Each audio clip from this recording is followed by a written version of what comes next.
السلام علیکم ورحمۃ اللہ وبرکاتہ۔ آج ہم انشاءاللہ سورہ بقرہ کا ترجمہ کریں گے۔ سورہ بقرہ مدنی ہے، اس میں 286 آیات اور 40 رکوع ہیں۔ پہلے ہم لفظی ترجمہ کریں گے اور لفظی ترجمہ کے ساتھ ساتھ انشاءاللہ با محاورہ ترجمہ بھی کریں گے۔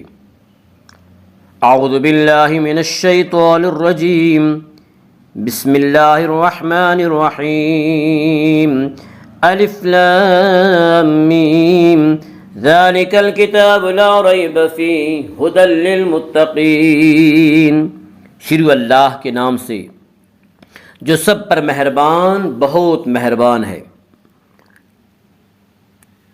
ذالک وہ، یہ، الکتاب کتاب ہے، لا نہیں ہے، ریب کوئی شک، فیہ اس میں، ہدن ہدایت ہے، للمتقین واسطے پرہیزگاروں کے۔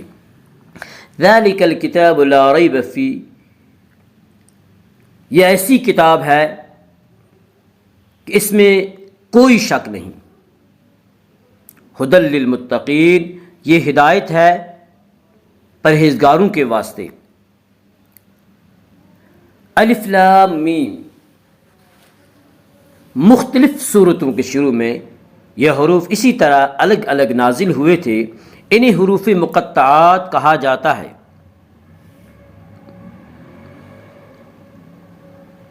صحیح بات یہ ہے کہ ان کے ٹھیک ٹھیک معنی صرف اللہ تعالیٰ ہی کو معلوم ہیں۔ یہ اللہ رب العالمین کی کتاب کا ایک راز ہے جس کی تحقیق میں پڑھنے کی کوئی ضرورت نہیں۔ کسی عقیدے یا عمل کے مسئلے کا سمجھنا ان پر موقوف نہیں۔ ذالک الکتاب، یہ کتاب، اس کتاب سے مراد قرآن مجید ہے۔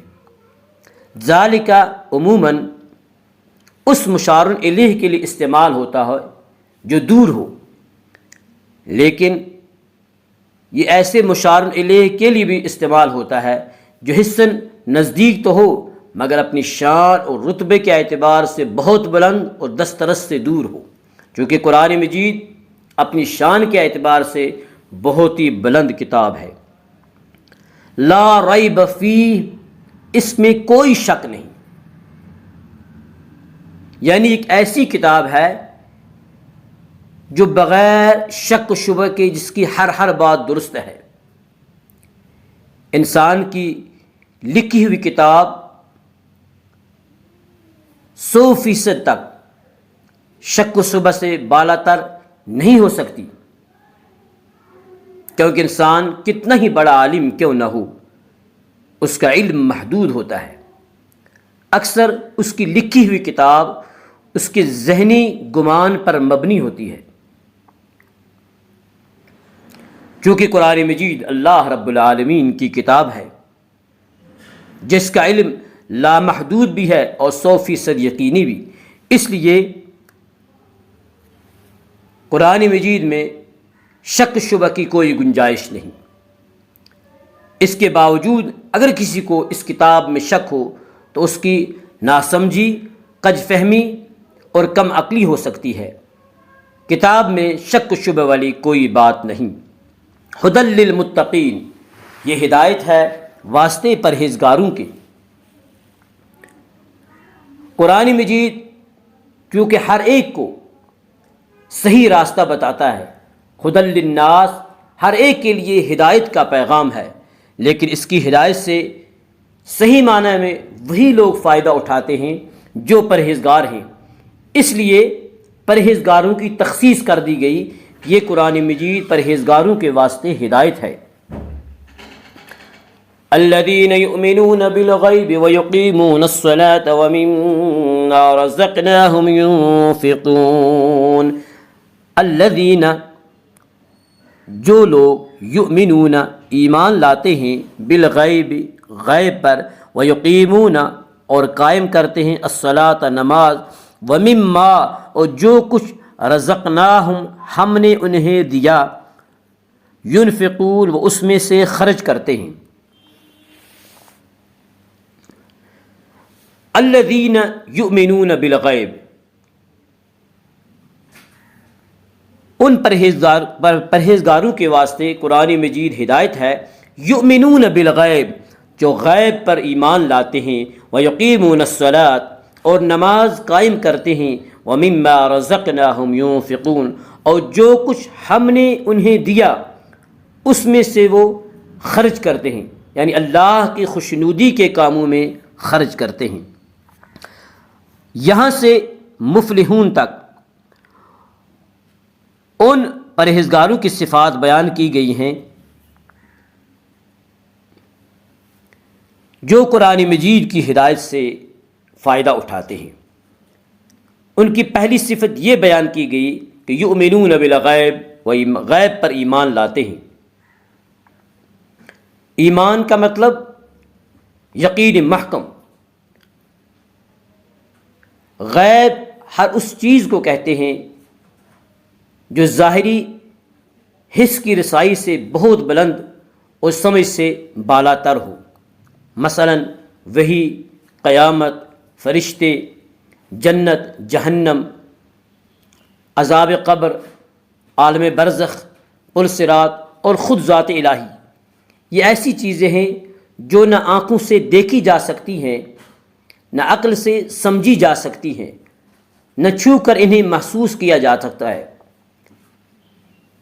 ان کی سمجھنے کا ایک ہی ذریعہ ہے، وہ ہے رسول کریم صلی اللہ علیہ وآلہ وسلم کی ذات گرامی، اور جو کچھ آپ صلی اللہ علیہ وسلم کی زبان حق ترجمان سے ارشادات نکلے ان پر مکمل یقین۔ یہی وجہ ہے کہ ایمان بالغیب کو تقوی کی اولین شرط قرار دیا گیا۔ خلاصہ یہ ہے کہ جو کچھ اللہ رب العالمین نے فرمایا اور رسول اللہ صلی اللہ علیہ وسلم نے جو کچھ فرمایا اس پر کامل یقین ہو۔ وَيُقِيمُونَ الصَّلَاةَ، اور ان پرہیزگاروں کی جو قرآن مجید کی ہدایت سے فائدہ اٹھاتے ہیں دوسری صفت بیان کی گئی کہ وہ نماز قائم کرتے ہیں۔ بدنی عبادتوں میں سے نماز اہم ترین عبادت ہے۔ وَمِمَّا رَزَقْنَاهُمْ يُنفِقُونَ، اور یہ تیسری صفت بیان کی جا رہی ہے ان پرہیزگاروں کی جو قرآن مجید کی ہدایت سے فائدہ اٹھاتے ہیں کہ جو کچھ ہم نے انہیں دیا اس میں وہ اللہ کے خوشنودی کے کاموں میں خرچ کرتے ہیں، جس میں زکوٰۃ، صدقات وغیرہ آ جاتے ہیں۔ یہ مالی عبادت ہے۔ والذین یؤمنون بما انزل الیک وما انزل من قبلک وبالآخرۃ هم یوقنون۔ والذین، اور جو لوگ یؤمنون ایمان لاتے ہیں، بما اس پر، انزل جو کچھ نازل کیا گیا، الیک آپ کی طرف، وما اور جو انزل نازل کیا گیا، من قبلک آپ سے پہلے، وبالآخرۃ اور آخرت پر، ہم وہ یوقنون یقین رکھتے ہیں۔ والذین یؤمنون، اور بما انزل الیک، اور جو اس وحی پر ایمان لاتے ہیں جو آپ کی طرف اتاری گئی، وما انزل من قبلک، اور اس وحی پر بھی ایمان لاتے ہیں جو آپ سے پہلے اتاری گئی، وبالآخرۃ ہم یوقنون، اور آخرت پر وہ مکمل یقین رکھتے ہیں۔ یہ ان پرہیزگاروں کی دوسری صفت بیان کی جا رہی ہے۔ چوتھی صفت بیان کی جا رہی ہے، یؤمنون بما انزل الیک، یعنی یہ اس بات پر بھی ایمان رکھتے ہیں کہ جو وحی رسول اللہ صلی اللہ علیہ وسلم پر نازل کی گئی وہ بالکل سچی ہے، اور جو آپ سے پہلے انبیاء پر، موسیٰ علیہ نبینا علیہ الصلوۃ والسلام، عیسیٰ علیہ السلام پر نازل کی گئی وہ بھی بالکل سچی ہے۔ وبالآخرۃ ہم یوقنون، اور آخرت پر وہ مکمل یقین رکھتے ہیں، اور آخرت کی وہ زندگی ہے جو مرنے کے بعد حاصل ہونے والی ہے اور ہمیشہ کی زندگی ہے۔